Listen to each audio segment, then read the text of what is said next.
కర్ణాటక ధర్మస్థలిలో జరిగిన అరాచకాలు అత్యాచారాలు అత్యంత దారుణమైన కిరాతకమైన ఘటన ఇది 1986లో. అంటే ఈ హత్యల పరంపర ఇప్పటిది కాదు, 1979 నుంచి జరుగుతున్నాయి. 79లో వేదవల్లిని అత్యంత దారుణంగా చంపారు. 1986లో జరిగిన పద్మలత హత్య అనేది చరిత్రలో ఎప్పటికీ కూడా మర్చిపోలేనిది. ఆ తర్వాత జరిగింది సౌజన్య హత్య. ఇట్లా హత్యల పరంపర కొనసాగుతూనే ఉంది. అమ్మాయిని కిడ్నాప్ చేయటం, రేప్ చేయటం, చంపి అడవిలో పడేయటం. సో ఇదేదో క్రైమ్ సినిమాల్లో చెప్పే వ్యవహారం కాదు, రియల్గా ధర్మస్థలిలో జరిగింది. అందుకని ఇక్కడ ప్రజలందరిలో కూడా ఎంత ఎత్తున విప్లవం అనేది చెలరేగుతుంది. ప్రస్తుతం నేను పద్మలత వాళ్ళ అక్కగారి ఇంటి దగ్గర ఉన్నాను. ప్రస్తుతం పద్మలత ఫోటో కూడా మీకు ఇక్కడ ఒకసారి చూడొచ్చు. సో చనిపోయే ముందు ఇదే యూనిఫామ్, ఇది బేసిక్గా ఆమె ఇదే ధర్మస్థల ఆలయానికి సంబంధించి శ్రీ ధర్మస్థల మంజునాథేశ్వర డిగ్రీ కాలేజీలో పియూసీ సెకండ్ ఇయర్ చదువుతోంది. మీరు సిమిలారిటీ ఏంటంటే ఇక్కడే హత్యకు గురైన సౌజన్య పియూసీ ఫస్ట్ ఇయర్ చదువుతోంది. 2012లో ఆమె మర్డర్ అయింది. ఈమె 1986లో, అంటే సౌజన్య కంటే ముందే హత్యకు గురైంది. ఆమె అదే కాలేజీలో, సౌజన్య ఏదైతే కాలేజీలో చదివిందో అదే కాలేజీలో పియూసీ సెకండ్ ఇయర్ చదువుతున్న పద్మలతని అత్యంత దారుణంగా చంపేశారు. చంపింది ఎవరు అనేది అనేక రకాల అనుమానాలు, అనేక రకాల అంశాలు అప్పట్లో బయటకు వచ్చాయి, కానీ ఇన్వెస్టిగేషన్ ముందుకి వెళ్ళలేదు. ఇక్కడ మీరు ఒకసారి చూస్తే కుమారి పద్మలత జననం 3/4/1969. సో ఇక్కడ చనిపోయింది 22/12/1986. సో 17/2/1987 మధ్య అని అంటూ ఉన్నారు. సో 2 డేట్లు ఎందుకు వేశారు అనేది ఒకసారి మనం చూడాల్సి ఉంటుంది. ఇదే యూనిఫామ్లో కాలేజీ నుంచి వస్తూ ఉండగా ఆమెను కిడ్నాప్ చేశారు. ఆ తర్వాత 56 రోజుల పాటు వాళ్ళ దగ్గరే ఉంచి ఆమెని రేప్ చేసి అత్యంత కిరాతకంగా ఆమె డెడ్ బాడీని అడవిలో పడేశారు. సో ఇందులో మరొక విషాదం ఉంది. ఆమె తండ్రి దేవానంద్ న్యాయ పోరాటం చేస్తూనే ఉన్నారు. అలా చేసే క్రమంలో ఎప్పటికైనా న్యాయం దక్కకపోతుందా అని వీళ్ళు హిందువులైనా కూడా కూతురి మృతదేహాన్ని దహనం చేయకుండా, అంటే కాల్చకుండా పూడ్చిపెట్టారు, ఒక సమాధి కట్టారు. ఎందుకంటే ఏదో ఒక రోజు ఆ బాడీని పైకి తీసి నిజాలు నిగ్గు తేలుస్తారు అన్న ఆశతో ఆ తండ్రి ఎదురు చూసి ఆయన కూడా ప్రాణాలు కోల్పోయాడు. కానీ ఇంతవరకు పద్మలతకి న్యాయం అనేది జరగలేదు. పద్మలత గారి అక్కగారు, సొంత అక్క మనకు ఎదురుగా కనిపిస్తూ ఉన్నారు. ఆ బాధనంతా దిగమింగుకుని ఆ కుటుంబానికి జరిగిన అన్యాయాన్ని తలుచుకుని వాళ్ళు ప్రతిరోజు కుమిలిపోతూనే ఉన్నారు. సో పద్మలత గారి బావగారు, అంటే అక్కగారి హస్బెండ్, ఈ ఫ్యామిలీ కూడా న్యాయం కోసం తిరుగుతూనే ఉన్నారు.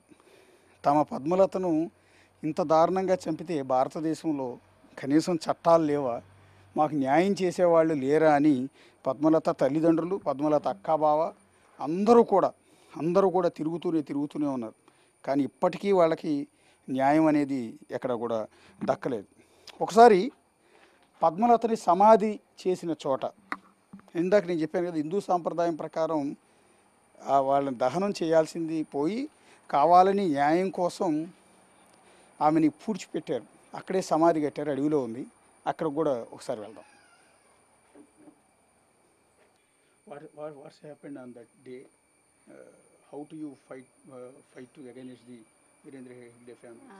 ಅವತ್ತು ಕಾಲೇಜ್ ಡೇ ಇತ್ತು ಸರ್. 3 ಡೇಸ್ ಕಾಲೇಜ್ ಡೇ. ಡಿಸೆಂಬರ್ 22 1986ಗೆ ಫಸ್ಟ್ ಡೇ ಅವಳು ಹೋಗಿದ್ದು. ನೈಟ್ ಪ್ರೋಗ್ರಾಮ್ ಇಲ್ಲ ಅವತ್ತು ಈವ್ನಿಂಗ್ ಬರ್ತಾರೆ ಅಂತ ಹೇಳಿ ಮನೆಯಿಂದ ಹೋಗಿದ್ದು. ಆದರೆ ಅವಳು ಇದು ಈವ್ನಿಂಗ್ ಆದರೂ ಮನೆಗೆ ಬರಲಿಲ್ಲ. ಮನೆಗೆ ಬರದಿರುವಾಗ ಅಂದರೆ ಉಜಿರೆನಿಂದ ಧರ್ಮಸ್ಥಳಕ್ಕೆ ಬಸ್ಸಲ್ಲಿ ಬರೋದು, ಅಲ್ಲಿಂದ ಇಲ್ಲಿಗೆ ಜೀಪಲ್ಲಿ ಮಕ್ಕಳು ಬರೋದು. ಹಾಗೆ ಆ್ಯಸ್ ಯೂಶ್ವಲ್ ಬರ್ತಾಳೆ ಅಂತ ವೆಯ್ಟ್ ಮಾಡಿದರು. ತುಂಬ ಟೈಮ್ ವೆಯ್ಟ್ ಮಾಡಿದರು, ಅವರು ಬರಲಿಲ್ಲ ಅಂತ ಹೇಳಿ ನಮ್ಮದು ಫಾದರ್ ಅಲ್ಲಿ ಹೋಗಿ ವಿಚಾರಿಸಿದರು ಬಸ್ ಸ್ಟ್ಯಾಂಡಲ್ಲಿ. ಆವಾಗ ಅಲ್ಲಿ ವಿಚಾರಿಸುವಾಗ ಯಾರು ನೋಡಿದ್ದಾರೆ ಅಂತ ಹೇಳಲಿಲ್ಲ. ಆದರೆ ಬಸ್ಸಿದ್ದು ಕಂಡಕ್ಟರ್ ಹೇಳಿದರು ಅಲ್ಲಿ ಬಂದು ಬಸ್ ಪಾಸ್ ನೋಡಿಬಿಟ್ಟು ಅವರು ಬಂದು ಅಲ್ಲಿ ಇಳಿದಿದ್ದಾರೆ ಹೇಳಿದರು. ಮತ್ತು ನಮ್ಮ ಅಂಕಲ್ ಅದು ಅವರು ಉಡುಪಿನಿಂದ ಧರ್ಮಸ್ಥಳಕ್ಕೆ ಬರುವವರು ಸೇಮ್ ಬಸ್ಸಲ್ಲಿದ್ದರು. ಅವರು ಕೂಡ ಹೇಳಿದರು ಇವಳು ಬಂದು ಇಲ್ಲಿ ಇಳಿದಿದ್ದಾಳೆ ಅಂತ. ಧರ್ಮಸ್ಥಳದಲ್ಲಿ ಇಳಿದ ಮೇಲೆ ಏನಾಗಿದೆ ಅಂತ ಯಾರಿಗೂ ಗೊತ್ತಿಲ್ಲ. ಮತ್ತು ಅಪ್ಪ ನೆಕ್ಸ್ಟ್ ಡೇ ಹೋಗಿ ಪೊಲೀಸ್ ಕಂಪ್ಲೇಂಟ್, ಅಂದರೆ ಇಲ್ಲಿ ಪೊಲೀಸ್ ಸ್ಟೇಷನ್ ಇಲ್ಲ ಧರ್ಮಸ್ಥಳದಲ್ಲಿ ಆ ಟೈಮಲ್ಲಿ, ಬೆಳ್ತಂಗಡಿ ಪೊಲೀಸ್ ಸ್ಟೇಷನಿಗೆ ಹೋಗಿ ಸ್ಟೇಷನಲ್ಲಿ ಇದು ಕಂಪ್ಲೇಂಟ್ ಕೊಟ್ಟರು. ಆದರೆ ಅವರು ಕಂಪ್ಲೇಂಟ್ ತಗೊಳ್ಳಿಲ್ಲ. ಆಗ ಇವರು ಅಂದರೆ ನಮ್ಮ ಫಾದರ್ ಇದರಲ್ಲಿ ಕಮ್ಯುನಿಸ್ಟ್ ಪಾರ್ಟಿನಲ್ಲೇ ಇದ್ದರು, ರೈತ ಸಂಘ ಮತ್ತು ಕಮ್ಯುನಿಸ್ಟ್ ಪಾರ್ಟಿ ಅದರಲ್ಲಿ ಇದ್ದರು. ಅವರು ಪಾರ್ಟಿಯವರಿಗೆ ಇನ್ಫಾರ್ಮ್ ಮಾಡಿದರು ಹೀಗೆ ಅಂತ ಹೇಳಿ ಕೇಸ್ ತಗೊಳ್ತಾ ಇಲ್ಲ ಅಂತ. ಆಮೇಲೆ ಪಾರ್ಟಿದ್ದು ಮೆಂಬರ್ಸ್ ಕೂಡ ಜೊತೆಯಲ್ಲಿ ಹೋಗಿ ಅವರಲ್ಲಿ ಪ್ರೆಷರ್ ಹಾಕಿ ಯಾಕೆ ತಗೊಳ್ಳೋದಿಲ್ಲ ಅಂತ ಹೇಳಿದ ಮೇಲೆ ಕೇಸ್ ತಗೊಂಡ್ರು. ನಾವು ವಿಚಾರಿಸ್ತೇವೆ, ಏನಂತ ನಿಮಗೆ ಹೇಳ್ತೇವೆ ಹೇಳಿದರು. ಆದರೆ ಅವರು ಆಮೇಲೆ ಅವರು ಏನು ಹೇಳಿಲ್ಲ. ಅಪ್ಪ ಡೈಲಿ ಅಪ್ ಆ್ಯಂಡ್ ಡೌನ್ ಮಾಡ್ತಿದ್ರು, ಇಲ್ಲಿಂದ ಬೆಳ್ತಂಗಡಿಗೆ ಹೋಗಿ ವಿಚಾರಿಸ್ತಾ ಇದ್ದರು. ಆದರೆ ಏನು ವಿಷಯ ಹೇಳಲಿಲ್ಲ. ಮತ್ತು ನಮಗೆ ಸಿಗೋದು 56 ಡೇಸ್ ಆದಮೇಲೆ ನಮಗೆ ಡೆಡ್ ಬಾಡಿ ಬಾಡಿ ಅಂದರೆ ಜಸ್ಟ್ ಸ್ಕೆಲೆಟನ್ ಮಾತ್ರ ಇತ್ತು. ಅದರಲ್ಲಿ ಡ್ರೆಸ್ ಮತ್ತು ಅವಳ ಕೈಯಲ್ಲೊಂದು ರಿಸ್ಟ್ ವಾಚ್ ಇತ್ತು. ಅದರ ಮೇಲೆ ಐಡೆಂಟಿಫೈ ಮಾಡಿದರು ಮಗಳದ್ದು ಬಾಡಿ ಅಂತ. ಇಲ್ಲಿಂದ ಒಂದು ಅರ್ಧ ಕಿಲೋಮೀಟರ್ ದೂರದಲ್ಲಿ ಒಂದು ರಿವರ್ ಇದೆ, ಅಲ್ಲಿ ಸಿಕ್ಕಿದ್ದು ಬಾಡಿ. ಮತ್ತು ಆಮೇಲೆ CODಗೆ ಕೊಟ್ಟರು. COD ಅವರು ತನಿಖೆ ಮಾಡ್ತೇವೆ ಹೇಳಿದರು. ಆಮೇಲೆ ಅವ್ರ ಕಡೆಯಿಂದನೂ ಅವರು ಕರೆಕ್ಟ್ ಇನ್ವೆಸ್ಟಿಗೇಷನ್ ಏನು ಮಾಡಿಲ್ಲ. ಮತ್ತು ಅವರು ಹೇಳಿದರು ಇದು ಪತ್ತೆ ಆಗದ ಕೇಸ್ ಅಂತ ಹೇಳಿ, ಪತ್ತೆ ಮಾಡಲಿಕ್ಕಾಗದ ಕೇಸ್ ಅಂತ ಹೇಳಿ ರಿಪೋರ್ಟ್ ಕೊಟ್ಟರು ನಮಗೆ. ಆಮೇಲೆ CBIಗೆ ಹಾಕ್ಲಿಕ್ಕೆ ಹೇಳಿದರು. ಆ ಟೈಮಲ್ಲಿ ನಮಗೆ ಹಣದ್ದೆಲ್ಲ ಪ್ರಾಬ್ಲಮ್ ಇತ್ತು, ಏನು ನಮಗೆ ಕಷ್ಟ ಇತ್ತು. ಹಾಗೆ ನಮ್ಮ ಅಪ್ಪ ಅದಕ್ಕೆ ಹೋಗಿಲ್ಲ. ಸುಮಾರು ಫೈಟ್ ಮಾಡಿ, ಅಂದರೆ ಕಮ್ಯುನಿಸ್ಟ್ ಪಾರ್ಟಿಯವರು ಇದ್ದ ಕಾರಣ ತುಂಬ, ಅಂದರೆ ಆಗ ಯಾರೂ ನಮಗೆ ಸಪೋರ್ಟಿಗಿರಲಿಲ್ಲ ಸರ್. ಊರಿನವರು ಯಾರೂ ಬರಲಿಲ್ಲ ನಮಗೆ. ಯಾಕಂದರೆ ಇಲ್ಲಿ ಧರ್ಮಸ್ಥಳ ಅಂದರೆ ಅವರ ಕಾಲೇಜಲ್ಲಿ ಹುಡುಗಿ ಓದ್ತಾ ಇದ್ದ, ಹಾಗೆ ಅವರ ಬಗ್ಗೆ ತುಂಬ ಭಯ ಇತ್ತು ಜನರಿಗೆ, ಯಾರೂ ಬರಲಿಲ್ಲ ಅದಕ್ಕೆ. ಆಮೇಲೆ ಪಾರ್ಟಿಯವರು ಮಾತ್ರ ಮೇನ್ ಬಂದಿದ್ದು. ಮತ್ತು ನಮ್ಮ ಮನೆಗೆ ಯಾರನ್ನು ಬರಲಿಕ್ಕೆ ಬಿಡ್ತಿರ್ಲಿಲ್ಲ. ಮನೆ ಎದುರಲ್ಲಿ ಒಬ್ಬರು ಪೊಲೀಸ್ ಕಾನ್ಸ್ಟೇಬಲಿಗೆ ಇದು ನಿಲ್ಲಿಸಿ, ಮನೆಗೆ ಯಾರಾದರೂ ಬಂದರೆ ಅವರನ್ನು ಬರದ ಹಾಗೆಲ್ಲ ಮಾಡ್ತಿದ್ರು. ಮತ್ತು ಯಾರು ಬರಬೇಕಿದ್ರೆ ಈಗ ಕಾಡು ದಾರಿಯಲ್ಲಿ ಬಂದು ನಮಗೆ ಹೇಳ್ತಿದ್ರು ಅಷ್ಟೇ. ಹಾಗೆ ನಮ್ಮನ್ನೊಂಥರ ಸಪ್ರೇಟ್ ಮಾಡಿಬಿಟ್ರು. ಯಾರು ನಮಗೆ ಸಪೋರ್ಟಿಗೆ ಬಂದಿಲ್ಲ ಆ ಟೈಮಲ್ಲಿ. ರಿಲೇಟಿವ್ಸನ್ನು ಕೂಡ ಮನೆಗೆ ಬರದಾಗೆ ಮಾಡಿದರು. ಮತ್ತು ರಿಲೇಟಿವ್ಸ್ ಎಲ್ಲ ಮನೆಗೆ ಬರ್ತಾ ಇದ್ದವರಿಗೂ ಕರ್ಕೊಂಡೋಗಿ ಎಲ್ಲ ಹೊಡಿತಿದ್ರು, ಎಲ್ಲ ಮಾಡ್ತಿದ್ರು ಅಷ್ಟೇ. ಹಿಂದೂ, ಹೌದು ಸರ್. ಹಿಂದೂ ಸರ್. ಅಂದರೆ ಆ ಟೈಮಲ್ಲಿ ಸರ್ ಇದು ಏನು ಇವರು ಸರಿಯಾಗಿ ಇನ್ವೆಸ್ಟಿಗೇಟ್ ಮಾಡಿಲ್ಲ, ಏನಂತ ಗೊತ್ತಾಗಿಲ್ಲಲ್ಲ. ಅದಕ್ಕೆ ನಮ್ಮದು ಫಾದರೇ ಹೇಳಿದರು ಹೀಗೆ, ಅಂದರೆ ಹೀಗೆ ಬರಿ ಮಾಡುವ. ಯಾಕಂದರೆ ಇನ್ನೊಂದು ಟೈಮಲ್ಲಿ ಏನಾದರೂ ಇನ್ವೆಸ್ಟಿಗೇಷನ್ ಅಂತ ಬಂದರೆ ಆ ಟೈಮಲ್ಲಿ ಬಾಡಿ ಇಲ್ಲ ಅಂದರೆ ಪ್ರಾಬ್ಲಮ್ ಆಗುತ್ತೆ, ಅದಕ್ಕೋಸ್ಕರ ಬರಿ ಮಾಡುವ ಹೇಳಿದರು. ಹಾಗೆ ಮತ್ತೆ ಬರಿ ಮಾಡಿದ್ದು.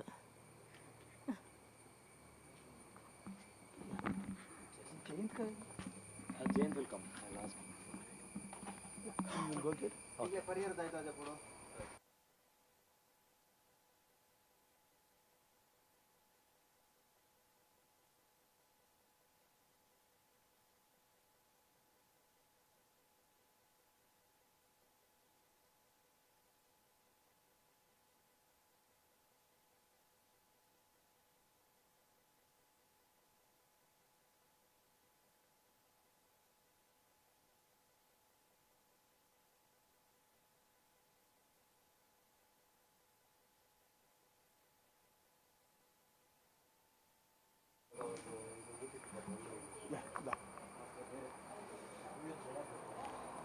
ये 2 dates के 422 to 17 वो पता नहीं।